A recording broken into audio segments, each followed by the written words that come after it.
Sebelum video ini dimulai, saya ingin menjelaskan, bunda-bunda di sini juga tahu bagaimana saya adalah seorang fan Gia Karo Aslam di Hidayah Cinta, ya Bun ya. Saya adalah salah satu fan Gia Karo Aslam, bahkan saya membuat 2 channel khusus yang saya gunakan untuk membahas Gia Karo Aslam di Hidayah Cinta. Oke, lanjut kita mulai. Yeah, my baby.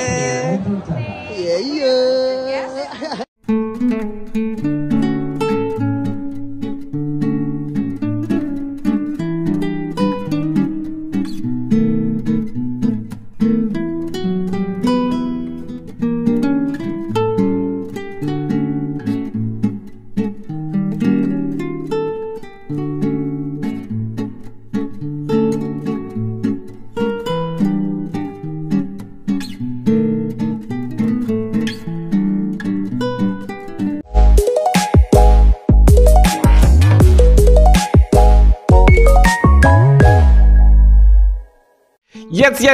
Assalamualaikum warahmatullahi wabarakatuh. Selamat siang bunda-bunda pecinta tajwid cinta. Seperti biasanya siang seperti ini Pak Agus akan menginformasikan mengenai apa saja yang terjadi di dunia sekitaran tajwid cinta dan kegiatan para pemainnya Bun. Nah, spesial untuk video kali ini Pak Agus ingin menginformasikan mengenai kegiatan Cut Siva tadi malam.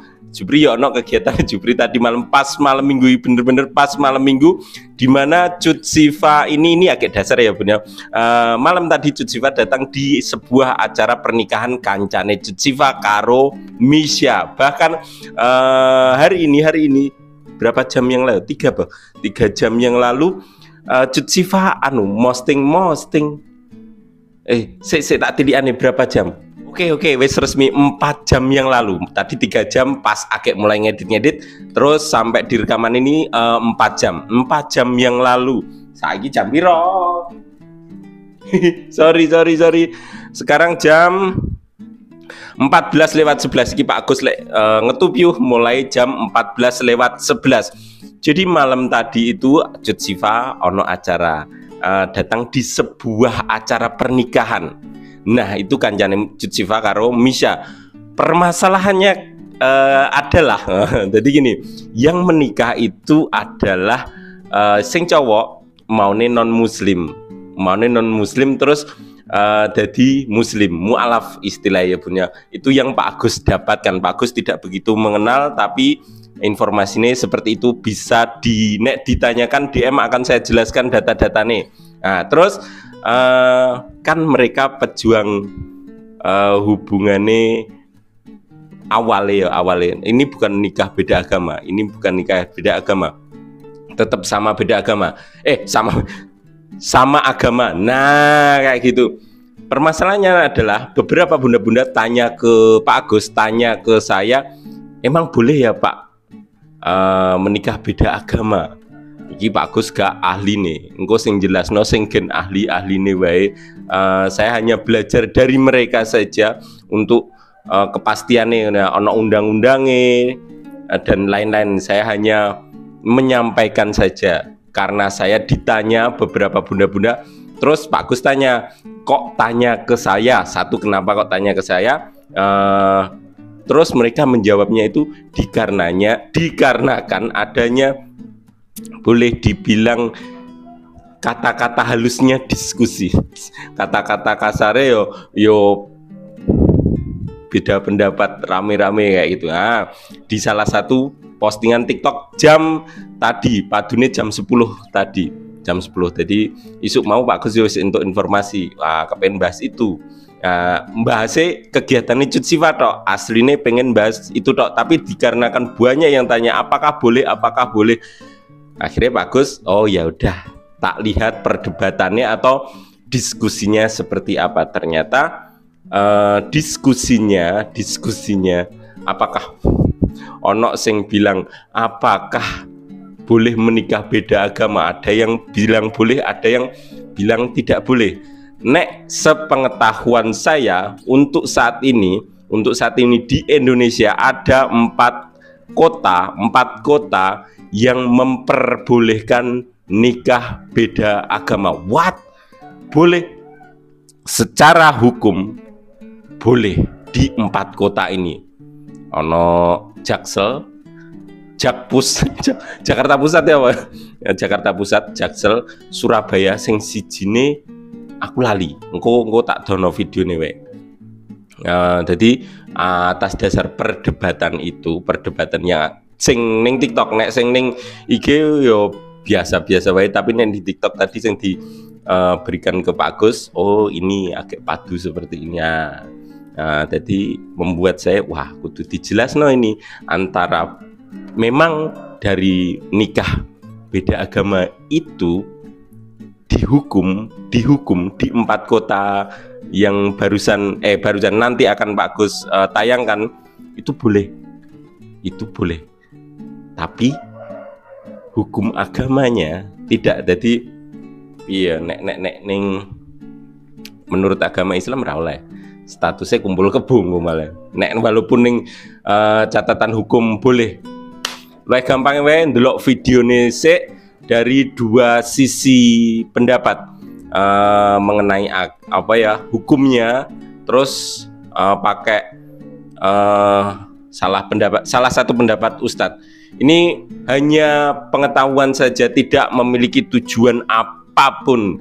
Jadi dikarenakan Pak Gus ditanya orang banyak, terus otomatis saya yo tak jawab saja. Nek pendapatku seperti apa, saya bukan ahlinya, jadi tak dono nek pendapatnya ahli seperti apa. Iki video nih. Ternyata sekarang di Indonesia udah bisa nikah beda agama loh. Jadi nggak perlu lagi jauh-jauh ke luar negeri seperti Singapura, Inggris, atau Amerika Serikat lagi. Cukup menikah di beberapa kota di Indonesia seperti berikut. Yang pertama Surabaya, yang kedua Yogyakarta, yang ketiga Tangerang, yang keempat Jakarta Selatan, dan yang terakhir yang baru disahkan adalah Jakarta Pusat. Nah gimana? Kalau kalian sendiri setuju nggak dengan pernikahan beda agama? Silahkan komen ya. Makasih. Emang bener, sekarang beda agama udah boleh nikah. Menarik nih, saya juga kaget. Sekarang beda server udah boleh nikah. Nih, kita baca. Pengadilan Negeri Jakarta Pusat izinkan pernikahan beda agama Islam dan Kristen. Apakah mulai sekarang semua orang yang beda agama boleh nikah? Enggak juga. Saya bedanya sama Islam dan hukum online. Ditanya, kemarin itu ada pasangan yang bikin permohonan ke hakim buat nikah, yang cowok Kristen dan yang cewek Islam. Biasanya ini ditolak, nggak boleh, karena ada peraturannya di pasal 2 ayat 1 UU Perkawinan. Tapi hakim kali ini kelihatannya open minded, jadi dibolehin sama dia. Makanya secara hukum sah, karena keputusan hakim itu ibaratnya kayak omongan emak, harus diikutin. Ini tertulis di pasal 35 huruf AUU nomor 23 tahun 2006 tentang administrasi kependudukan. Tapi nggak semua hakim akan ngebolehin kayak gini. Soalnya di hukum agama Islam ataupun Kristen, nikah beda agama itu nggak boleh. Jadi pasangan tadi nih secara hukum udah sah, secara agama masih nggak sah hitungannya. Intinya nikah beda agama itu masih nggak boleh di Indonesia karena di agama itu dilarang, haram hukumnya. Kalau menurut kamu gimana? Saya mau dengar pendapat kamu. Bagi laki-laki muslim yang ingin memang melanjut tali pernikahan kekeluargaan dengan tujuan menjaga diri, menghindarkan dari perbuatan zina, hal yang tidak baik, bukan untuk menyalurkan orientasi seksual tanpa aturan atau memelihara perempuan dengan perlakuan yang tidak layak, tidak benar.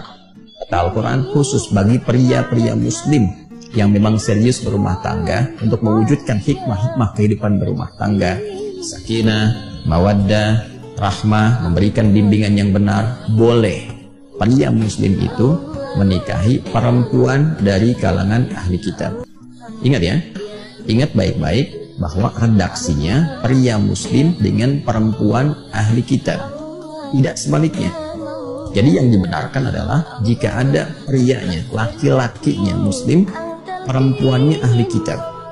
Jadi bukan perempuannya muslimah, laki-lakinya ahli kitab, bukan. Jadi laki-lakinya muslim, perempuannya ahli kitab.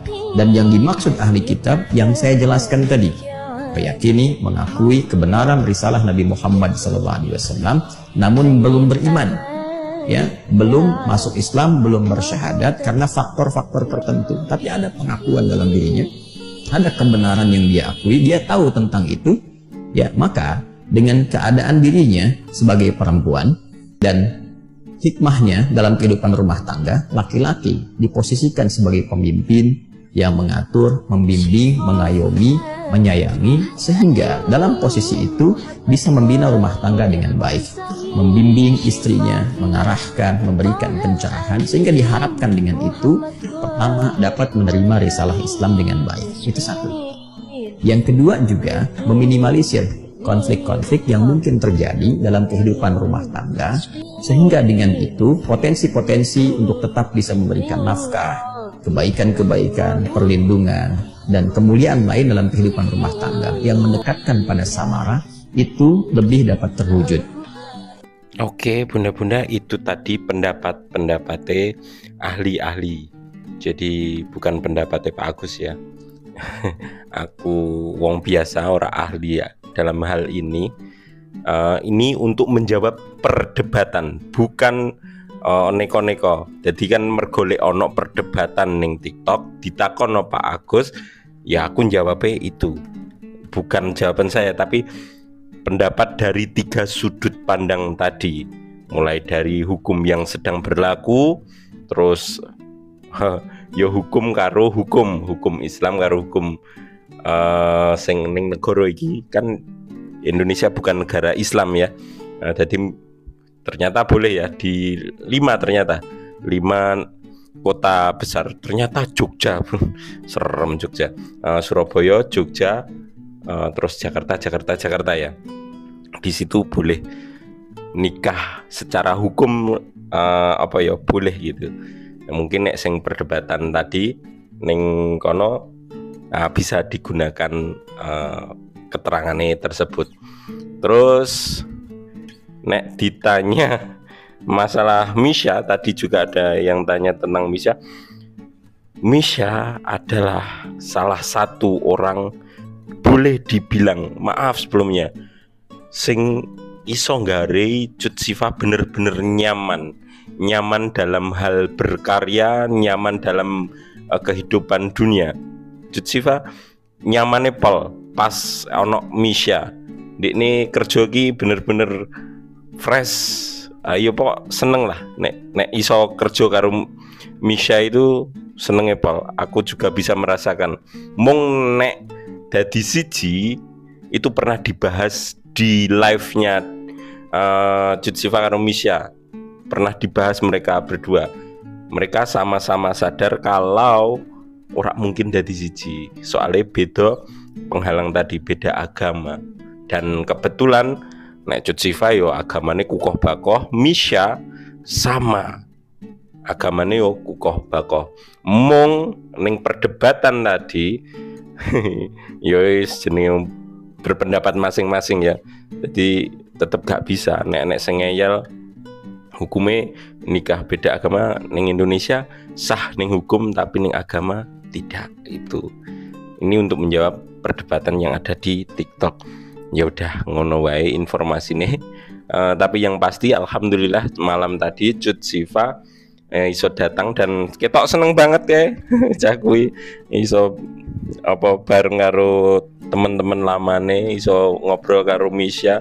Asli Pak Kus senenge pol nek iso dadi siji karo Misha, kerja maneh ngono, gawe sinetron maneh. Wah, tak dukung tenan ya Nduk ya.